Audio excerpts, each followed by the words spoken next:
அன்பான இறை மக்களே, உங்கள் அனைவரையும் நம் ஆண்டவர் இயேசு கிறிஸ்துவின் நாமத்தினால் வாழ்த்துகிறேன். ஒவ்வொரு நாளும் நம்மை பாதுகாத்து பராமரித்து வருகிற இறைவனுக்கு நன்றி அறிதலாக தினமும் மாலையில் குடும்பமாக ஒன்று சேர்ந்து குடும்ப ஜெபம் ஜெபிக்க வேண்டும். அவ்வாறு குடும்பமாக நாம் ஜெபிக்கும் போது ஆண்டவர் நம்மையும் நம்முடைய குடும்பத்தையும் இன்னும் அதிகமாக ஆசீர்வதிக்கிறார். இதுவரை நீங்கள் குடும்பமாக ஒன்று கூடி ஜெபிக்கவில்லை என்றால் இன்று முதல் குடும்ப ஜெபம் ஜெபித்து இறையாசீர் பெறுங்கள். தந்தை, மகன், தூய ஆவியாரின் பெயராலே ஆமீன். திருச்சிலுவை அடையாளத்தினாலே எங்கள் தீயவர்களிடமிருந்து எங்களை மீட்டருளும். எங்கள் இறைவா, தந்தை, மகன், தூய ஆவியாரின் பெயராலே ஆமீன். இறைவா, எனக்கு உதவியாக வாரும். ஆண்டவரே, எனக்கு உதவி செய்ய விரைந்தருளும். தந்தைக்கும் மகனுக்கும் தூய ஆவிக்கும் மாட்சிமை உண்டாவதாக. தொடக்கத்தில் இருந்தது போல் இப்பொழுதும் எப்பொழுதும் என்றென்றும் இருப்பதாக ஆமேன். திருப்பாடல்கள் 103. நெஞ்சே, நீ ஆண்டவரை வாழ்த்துவாயாக. என் அகத்துள்ளதெல்லாம் அவரது திருப்பெயரை வாழ்த்துவதாக.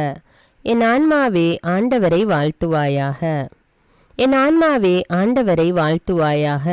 அவர் செய்த நன்மைகளையெல்லாம் மறவாதே. என் ஆன்மாவே ஆண்டவரை வாழ்த்துவாயாக. அவர் உன் பாவங்களையெல்லாம் மன்னிக்கிறார், உன் நோய்களையெல்லாம் குணமாக்குகிறார், உன் உயிரை அழிவினின்று மீட்கிறார், அருளாலும் இரக்கத்தாலும் உன்னை சூழ்கிறார். என் ஆன்மாவே ஆண்டவரை வாழ்த்துவாயாக. நன்மைகளால் உன் வாழ்வை நிறைவுபடுத்துகிறார், கழுகுகளின் இளமையைப் போல் உன் இளமையை புதுப்பிக்கிறார். என் ஆன்மாவே ஆண்டவரை வாழ்த்துவாயாக.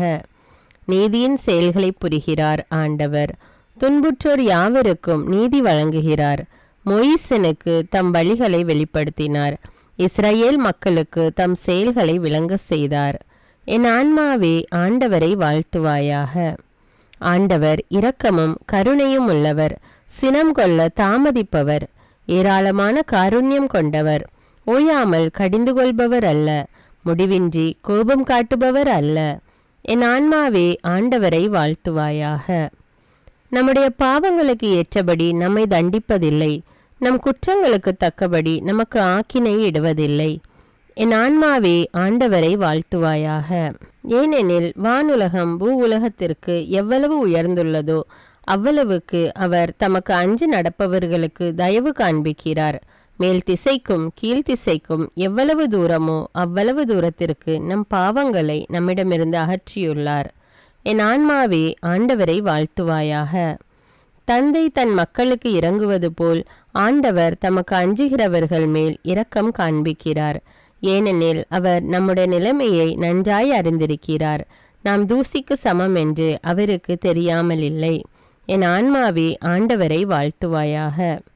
மனிதனின் வாழ்நாள் புல்லை போன்றவை, வயல்வெளிகளின் பூக்களைப் போல் காற்றடித்ததும் அது வதங்கி விடுகிறது, இருக்கிற இடம் தெரியாமல் போய்விடுகிறது.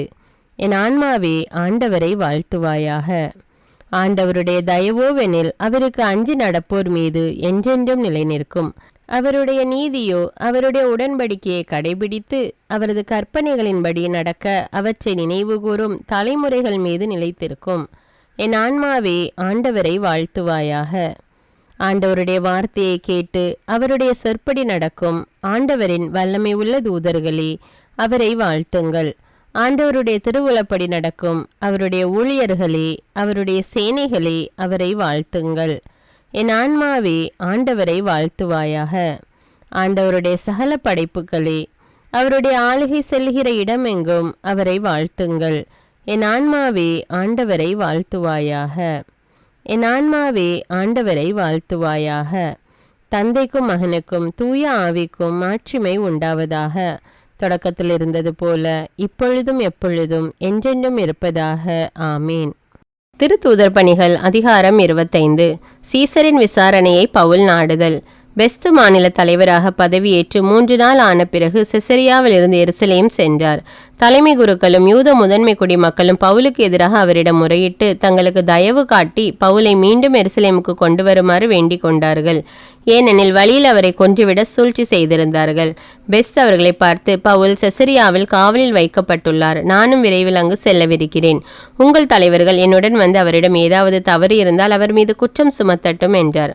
பெஸ்த் மேலும் 8 அல்லது 10 நாள்கள் தங்கிவிட்டு செசரியாவுக்கு திரும்பி சென்றார். மறுநாள் அவர் நடுவர் இருக்கையில் அமர்ந்து கொண்டு பவுலை கூட்டிக் கொண்டு வருமாறு ஆணை பிறப்பித்தார். பவுல் வந்து சேர்ந்ததும் எருசலேமில் இருந்து வந்திருந்த யூதர் அவரை சூழ நின்று தங்களால் மெய்ப்பிக்க முடியாத பல பெருங்குற்றங்களை அவர் மீது சுமத்தினார்கள். நான் யூதருடைய திருச்சட்டத்துக்கோ கோவிலுக்கோ சீசருக்கோ எதிராக தவறு எதுவும் செய்யவில்லை என்று பவுல் தம் நிலையை விளக்கினார்.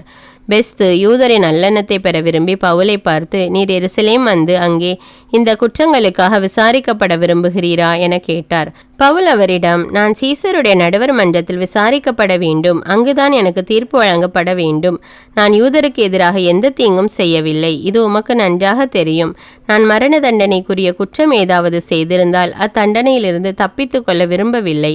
ஆனால் இவர்களின் மீது சுமத்தும் குற்றச்சாட்டுகளில் உண்மை எதுவும் இல்லை எனில் என்னை யாரும் இவர்களிடம் ஒப்புவிக்க முடியாது.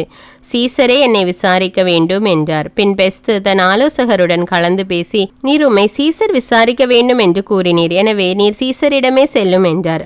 அகிரிப்பா பெர்னிக்கியிடம் பவுல் கொண்டு வரப்படுதல். சில நாள்களுக்கு பின் அகிரிப்பா அரசனும் பெர்னிக்கியுவும் பெஸ்தை சந்திக்க செசரியா வந்தனர். அவர்கள் பல நாள்கள் அங்கு தங்கியிருந்தபோது பெஸ்து பவுலுக்கு எதிரான வழக்கை அரசனிடம் எடுத்து கூறினார். பெலிக்ஸ் கைதியாக விட்டு சென்ற ஒரு மனிதர் இங்கு இருக்கிறார். நான் எருசலேமில் இருந்தபோது தலைமை குருக்களும் யூதரின் மூப்பர்களும் அவரை பற்றிய வழக்கை என்னிடம் தெரிவித்து அவருக்கு எதிராக தீர்ப்பளிக்க வேண்டும் என்று கேட்டுக்கொண்டார்கள். நான் அவர்களை பார்த்து, குற்றம் சாட்டப்பட்டவர் எவரும் குற்றம் சாட்டியவருக்கு முன் நின்று தம் மீது சுமத்தப்பட்ட குற்றத்தை பற்றி விளக்குவதற்கான வாய்ப்பை பெற வேண்டும். அதற்கு முன் அவருக்கு தீர்ப்பு அளிப்பது உரோமையரின் வழக்கம் அல்ல என்று கூறினேன்.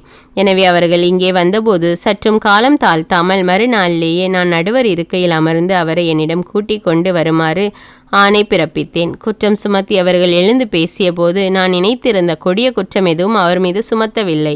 அவர்கள் அவருக்கு எதிராக சொன்னதெல்லாம் தங்கள் சமயத்திலுள்ள சில கருத்து வேறுபாடுகளாகத்தான் இருந்தன. இறந்து போன இயேசு எனும் ஒருவரை பற்றியும் அவர்கள் பேசினார்கள். இந்த இயேசு உயிரோடு இருப்பதாக பவுல் சாதித்தார். இக்கருத்து சிக்கல்களை பற்றி கேட்டதும் நான் குழம்பி போய், நீர் எருசலேமுக்கு வருகிறீரா, அங்கு இவை பற்றி விசாரிக்கப்பட விரும்புகிறீரா என கேட்டேன். பவுல், பேரரசரே, விசாரித்து தீர்ப்பு அளிக்கும் வரை தம்மை காவலில் வைக்க வேண்டும் என்று கேட்டுக்கொண்டார். ஆதலால் இவரை சீசரிடம் அனுப்பும் வரை காவலில் வைக்குமாறு ஆணை பிறப்பித்தேன். அகிரிப்பா பெஸ்துவை நோக்கி, அவர் பேசுவதை நானும் நேரில் கேட்க விரும்புகிறேன் என்றார். அதற்கு பெஸ்து, நாளை நீர் கேட்கலாம் என்றார். மறுநாளில் அகிரிப்பாவும் பெர்னிக்கியுவும் மிகுந்த பகட்டு ஆடம்பரத்துடனும் 1000 தலைவர்களுடனும் நகரத்தின் உயர்குடி மக்களோடும் அவை கூடத்திற்கு வந்தார்கள். பெஸ்துவின் ஆணைப்படி பவுலும் அங்கு கூட்டிக் கொண்டு வரப்பட்டார். அப்போது பெஸ்து, அகிரிப்பா அரசே, எம்மோடு இங்கு குழுமி இருக்கும் மக்களே, இவரை பாருங்கள். எருசலேமிலும் இங்கும் யூதர் அனைவரும் திரண்டு வந்து இவருக்கு எதிராக என்னிடம் முறையிட்டு இவன் இனியும் உயிரோடு இருக்கக்கூடாது என்று கூச்சலிட்டனர். நான் இவர் மரண தண்டனைக்குரிய குற்றம் ஒன்றையும் செய்யவில்லை என்பதனை கண்டேன். ஆயினும் இவர் தம்மை பேரரசரே விசாரிக்க வேண்டும் என்று கேட்டுக்கொண்டதால் அவரிடமே அனுப்ப தீர்மானித்தேன். இவரை பற்றி பேரரசருக்கு திட்டவட்டமாய் எழுத என்னிடத்தில் எதுவும் இல்லை. எனவே அவரை இங்கே உங்கள் முன்னிலையிலும் குறிப்பாக அகிரிப்பா அரசே உமக்கு முன்பாகவும் கூட்டிக் கொண்டு வந்துள்ளேன். நாம் அவரை விசாரித்த பின் எனக்கு எழுதுவதற்கு ஏதாவது கிடைக்கும் என நினைக்கிறேன். ஒரு கைதியின் மேல் சாட்டப்பட்டுள்ள குற்றங்களை குறிப்பிடாமல் அவனை அனுப்புவது அறிவீனம் என்று எனக்கு தோன்றுகிறது என்றார். இறைவார்த்தைக்கு ஏற்ப இன்று நாம் வாழ்ந்திருக்கிறோமா என்று சிந்தித்து நம்முடைய பாவங்களுக்காக மனம் வருந்தி மன்னிப்பு கேட்போம். எல்லாம் வல்ல இறைவனிடமும் எப்போதும் கன்னியான பரிசுத்த மரியாவிடமும் அதிதூதரான தூய மிக்கேலிடமும் திருமுழுக்கு யோவானிடமும் திருத்தூதரான தூய பேதுரு பவுலிடமும் தூயவர் எல்லாரிடமும் நான் பாவி என்று ஏற்றுக்கொள்கின்றேன். ஏனெனில் என் சிந்தனையாலும் சொல்லாலும் செயலாலும் பாவங்கள் பல செய்தேன். என் பாவமே, என் பாவமே, என் பெரும்பாவமே. ஆகையால் எப்பொழுதும் கன்னியான தூய மரியாவையும் அதிதூதர் தூய மிக்கேலையும் திருமுழுக்கு யோவானையும் தூயவர் எல்லோரையும் எனக்காக வேண்டிக் கொள்ள மன்றாடுகிறேன். எல்லாம் வல்ல இறைவன் நம்மீது இரக்கம் வைத்து நம்முடைய பாவங்களை மன்னித்து நம்மை நிலையான வாழ்வுக்கு அழைத்து செல்வாராக. ஆமேன். எல்லாம் வல்ல இரக்கமுள்ள ஆண்டவர் நமக்கு பாவ மன்னிப்பும் பொறுத்தலும் விமோச்சனமும் அளிப்பாராக. ஆமேன். குடும்ப மன்றாட்டு. ஆண்டவர் உலக பெரும் குடும்பமான மானிடத்தின் மீதும் அவருடைய அன்பு குடும்பமாகிய திருச்சபை மீதும் குறிப்பாக அவருடைய பெயரால் இங்கு கூடியிருக்கும் நம் குடும்பத்தின் மீதும் தம் அருட்கொடைகளை பொழிந்தருளுமாறு மன்றாடுவோம். இக்குடும்பத்தில் உறுப்பினர் எல்லோரும் ஒருவருக்கொருவர் அன்பிலும் தேவ அருளிலும் நிலைத்திருக்க வேண்டுமென்று உம்மை மன்றாடுகிறோம். ஆண்டவரே, எங்கள் மன்றாட்டை கேட்டருளும். பகையாலும் விரோதத்தாலும் பிரிந்து வாழும் குடும்பங்களை எல்லாம் உமது திருக்குடும்பத்தின் ஒற்றுமைக்கும் அன்பு வாழ்வுக்கும் அழைத்து கூட்டி சேர்க்க வேண்டும் என்று உம்மை மன்றாடுகிறோம். ஆண்டவரே, எங்கள் மன்றாட்டை கேட்டருளும். இக்குடும்பத்தின் மக்கள் எல்லாம் உமக்கும் மனிதருக்கும் உகந்தவர்களாகி ஞானத்திலும் வயதிலும் அருளிலும் வளர்ந்தோங்க வேண்டுமென்று உம்மை மன்றாடுகிறோம். ஆண்டவரே, எங்கள் மன்றாட்டை கேட்டருளும். இக்குடும்பத்தின் வியாதி துன்ப வருத்தங்களில் நீரே துணையாக நின்று உமது வலக்கரத்தால் பசாசின் சக்திகளை விரட்டியோட்டி தயை புரியுமாறு உம்மை மன்றாடுகிறோம். ஆண்டவரே, எங்கள் மன்றாட்டை கேட்டருளும். தரித்திரம், வியாதி, சாவு, கவலை இவற்றால் துன்புறும் குடும்பங்கள் எல்லாம் உமது அளவற்ற அன்பிலும் பராமரிப்பிலும் நம்பிக்கை கொள்ளுமாறு உதவி புரிய உம்மை மன்றாடுகிறோம். ஆண்டவரே, எங்கள் மன்றாட்டை கேட்டருளும். இங்கு இப்பொழுது பிரசன்னமாயிராத இக்குடும்பத்தை சார்ந்த உறுப்பினர் எல்லோரையும் சகல ஆன்ம சரீர ஆபத்துக்களிலிருந்து காப்பாற்றி உமது அன்பிலும் அருளிலும் வைத்து காத்தருளுமாறு உம்மை மன்றாடுகிறோம். ஆண்டவரே, எங்கள் மன்றாட்டை கேட்டருளும். இக்குடும்பத்தில் மரித்தவர்கள் விசுவாசத்தின் முத்திரையோடு எங்களுக்கு முன் சென்று சமாதானத்தில் நித்திரை செய்கின்ற எல்லா மரித்த விசுவாசிகளுக்கும் நித்திய இலைப்பாற்றி தந்தருள வேண்டும் என்று உம்மை மன்றாடுகிறோம். ஆண்டவரே, எங்கள் மன்றாட்டை கேட்டருளும். இப்பொழுது நம் ஒவ்வொருவருடைய சொந்த கருத்துக்களுக்காக மௌனமாக சிறிது நேரம் ஜெபிப்போம். எல்லாம் வல்ல சர்வேஸ்வரா, உமது திருமகன் இயேசு கிறிஸ்து மரியாளுக்கும் சூசையப்பருக்கும் பணிந்து குடும்ப வாழ்வை சொல்லறிய புண்ணியங்களால் அர்ச்சிக்க வேண்டும் என்று திருவுளமானீர். அவருடைய பெயரால் இங்கு கூடியிருக்கும் இக்குடும்பத்தை கண்ணோக்கி பாரும். அத்திரு குடும்பத்தின் முன் மாதிரிகையை இக்குடும்பமும் கண்டு பாவித்து இறுதியில் திரு ஏக சர்வேஸ்வரனாய் வாழும் உமது நித்திய குடும்பத்திற்கு வந்து சேர அருள் புரியும். உம்மோடும் பரிசுத்த ஆவின் ஐக்கியத்தில் சர்வேஸ்வரனாய் என்றென்னும் வாழ்ந்து ஆட்சி செய்கின்ற எங்கள் ஆண்டவரும் உம்முடைய சுதனுமாகிய அதே இயேசு கிறிஸ்துவின் வழியாக உம்மை மன்றாடுகிறோம். ஆமீன். இயேசு வாழ்ந்து இறந்தார் என்பது நற்செய்தி அல்ல, அவர் இறந்து உயிர் தெழுந்து இன்றும் வாழ்கிறார் என்பதே நற்செய்தி. ஆண்டவர் நம்மோடு வாழ்ந்து கொண்டிருக்கும் போது நாம் ஏன் கவலைப்பட வேண்டும்? நம்முடைய மன்றாட்டுக்கள் விண்ணப்பங்கள் அனைத்தையும் நன்றியோடு நம் ஆண்டவருடைய சமூகத்தில் இப்பொழுது எடுத்து வைப்போமா? பரலோகத்தில் இருக்கின்ற எங்கள் பிதாவே, விண்ணையும் மண்ணையும் படைத்தவரே, இக்காலத்துக்கும் அரசராயிருக்கின்ற ஒரே கடவுளே, மிகுந்த இரக்கமுடைய இறைவா, படைகளின் ஆண்டவரே, எங்கள் பாவங்களை மன்னிக்கும் தெய்வமே, எங்களுக்கு சமாதானத்தை அருள்பவரே, வெற்றியை கொடுக்கும் தேவனே, எங்களை குணமாக்கும் தந்தையே, எங்களை காண்கிறவரே, வழி நடத்துபவரே, ஆறுதலின் தெய்வமே, தம் ஒரே மகன் மீது நம்பிக்கை கொள்ளும் எவரும் அழியாமல் நிலை வாழ்வு பெறும் பொருட்டு அந்த மகனையே அளிக்கும் அளவுக்கு உலகின் மேல் அன்பு கூர்ந்தவரே, தம்மை நோக்கி மன்றாடும் யாவருக்கும் உண்மையாய் தம்மை நோக்கி மன்றாடும் யாவருக்கும் அருகில் இருக்கும் ஆண்டவரே, உம்மை ஆராதிக்கிறோம், உம்மை போற்றுகிறோம், உம்மை துதிக்கிறோம், உமக்கு நன்றி செலுத்துகிறோம். ஆண்டவராகிய இயேசுவே, எங்கள் மெசியாவே, எங்கள் நல்லாயனே, உலகின் ஒளியானவரே, எங்கள் மீட்பரே, வாழ்வும் வழியும் உண்மையுமானவரே, பரலோகத்திலிருந்து இறங்கி வந்த இயேசுவே, பாவியை தேடி வந்த இயேசுவே, நோயுற்றோரை குணப்படுத்தும் இயேசுவே, உலகின் பாவங்களை போக்கும் செம்மறியே, உம்மை அன்பு செய்கிறோம், ஆராதிக்கிறோம். எங்கள் மீட்பரே, எங்களுடைய பாவங்களுக்காக நீர் சிலுவையில் மரித்து மரணத்தினின்று உயிர் தெழுந்து இப்பொழுது பிதாவின் வலப்பக்கத்தில் எங்களுக்காக பரிந்து பேசி கொண்டு இருக்கிறீர். உம்மை எங்கள் மீட்பராக ஏற்றுக்கொண்டு உமது பாதத்தில் விழுந்து உமக்கு எங்களை ஒப்பு கொடுக்கிறோம்.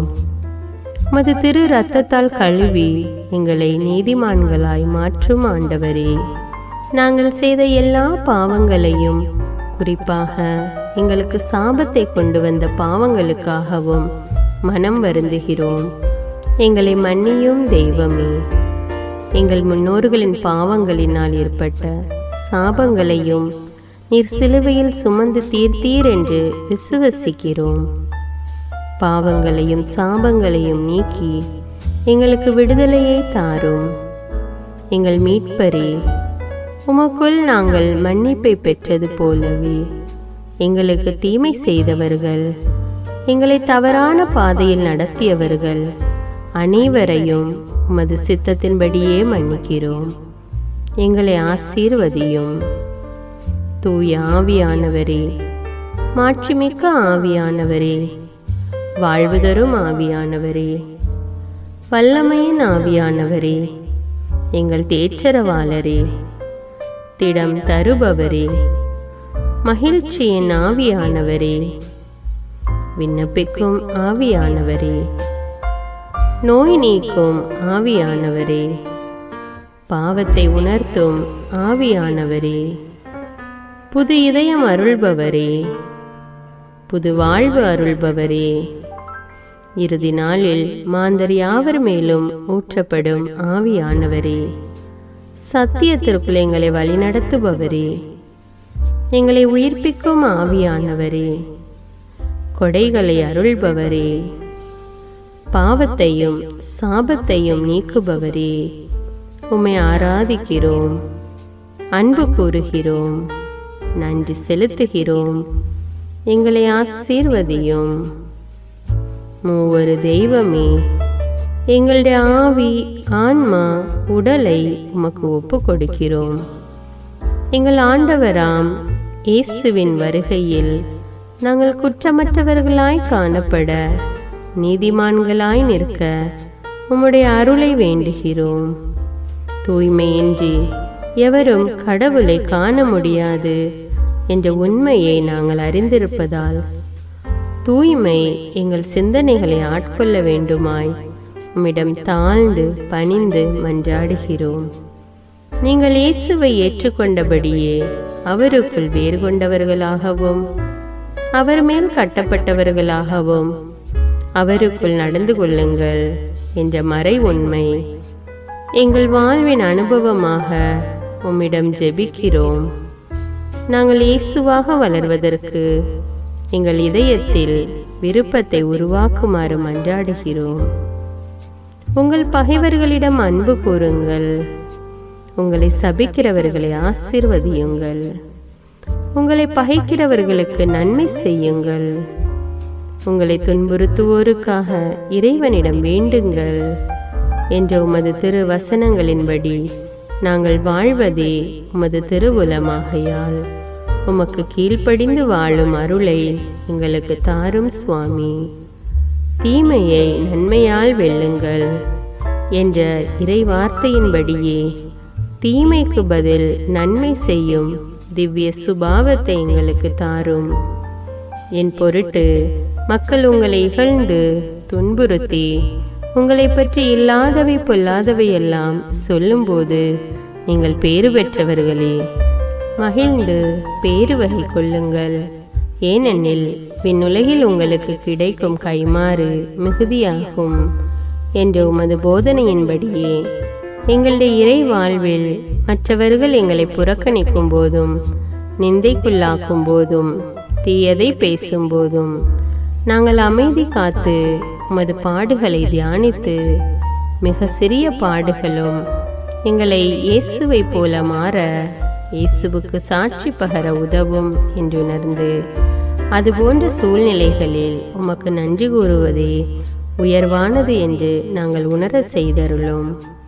இயேசுவே, கடவுள் வடிவில் விளங்கிய நீர் உம்மையே வெறுமையாக்கி அடிமையின் வடிவை ஏற்று மனிதருக்கு ஒப்பானீர். மனித உருவில் தோன்றி சாவை ஏற்கும் அளவுக்கு அதுவும் சிலுவை சாவையே ஏற்கும் அளவுக்கு கீழ்ப்படிந்து உம்மையே தாழ்த்தி கொண்டீர். உன்னதங்களில் வாழும் நீர் எங்களுடைய மீட்புக்காக உம்மையே தாழ்த்தி பூவுலகத்திற்கு வந்ததை நாங்கள் உணர செய்தருளும். உமது தாழ்மையையும் தூய்மையையும் நாங்கள் அணிந்து கொள்ள எங்களுக்கு அருள் தாரும். மற்றவர்கள் உயர்விலும் மேன்மையிலும் நாங்கள் மகிழ்வடையும் மனதை எங்களுக்கு தாரும். பிதாவின் திருவுளத்தை நிறைவேற்றுவதே என் உணவு என்றுரைத்த இயேசுவே, பெருமையையும் சுயநீதியையும் எங்களிடமிருந்து நீக்கி தேவ நீதியை எங்களுக்குள் வைத்தருளும். மற்றவர்கள் எங்களுக்கு என்ன செய்ய வேண்டும் என்று நாங்கள் விரும்புகிறோமோ அதையே அவர்களுக்கு செய்ய வேண்டும் என்ற உமது போதனைக்கேற்ப மற்றவர்களுக்கு நன்மை செய்யவும் உதவவும் கொடுக்கவும் எங்களுக்கு உதவியருளும். எங்கள் ஆண்டவரே, நாங்கள் மீட்பின் அனுபவத்தோடு என்றும் வாழ, பாவ மன்னிப்பின் நிச்சயத்தை தொடர்ந்து அனுபவிக்க, பகைவர்களையும் அன்பு செய்ய, வேதனையுறும் உள்ளங்களுக்கு மகிழ்ச்சியை அளிக்க, எதிர்பார்த்த ஒன்று நடவாத போதும் அமைதியுடன் வாழ, காரியங்கள் போதுமான அளவு நடைபெறாத போதும் பொறுமையுடன் வாழ வேண்டுமென்றே நிந்தைக்குள்ளாக்குபவர்களிடமும் கனிவு காட்ட, புறக்கணிப்பவர்களுக்கும் நன்மை செய்ய, நண்பர்கள் உண்மையற்றவர்களாக மாறும்போதும் நாங்கள் உண்மையுடன் இருக்க, கடுமையான சோதனைகளிலும் தன்னடக்கத்துடன் வாழ, தூய கோலத்துடன் உம்மை வழிபட, விசுவாசத்திலிருந்து மகா விசுவாசமான வாழ்விற்கு கடந்து செல்ல, ஜப வீரர்களாய் வாழ, இயேசுவின் சீடர்களாய் வாழ, இயேசுவுக்கு சாட்சி பகர மன்றாடுகிறோம். எங்கள் விண்ணப்பங்களை ஏற்று ஆசீர்வதியும். எதை பற்றியும் கவலைப்பட வேண்டாம். ஆனால் நன்றியோடு கூடிய இறைவேண்டல், மன்றாட்டு ஆகிய அனைத்தின் வழியாகவும் கடவுளிடம் உங்கள் விண்ணப்பங்களை தெரிவியுங்கள். அப்பொழுது அறிவெல்லாம் கடந்த இறை அமைதி கிறிஸ்து இயேசுவோடு இணைந்துள்ள உங்கள் உள்ளத்தையும் மனத்தையும் பாதுகாக்கும் என்ற உமது கட்டளையின்படியே எங்கள் விண்ணப்பங்களை உமது பாதத்தில் சமர்ப்பிக்கிறோம். குறிப்பாக இப்பொழுது உங்களுடைய விண்ணப்பங்கள் என்னவென்று மௌனமாக கூறுங்கள். சர்வ வல்லவரே, விண்ணப்பத்தை கேட்பவரே, இரக்கங்களின் கடவுளே, ஆசீர்வதிக்கிறவரே, அற்புதங்களையும் அதிசயங்களையும் செய்பவரே, உமது திருவுளத்தின்படியே எங்களை ஆசீர்வதியும்.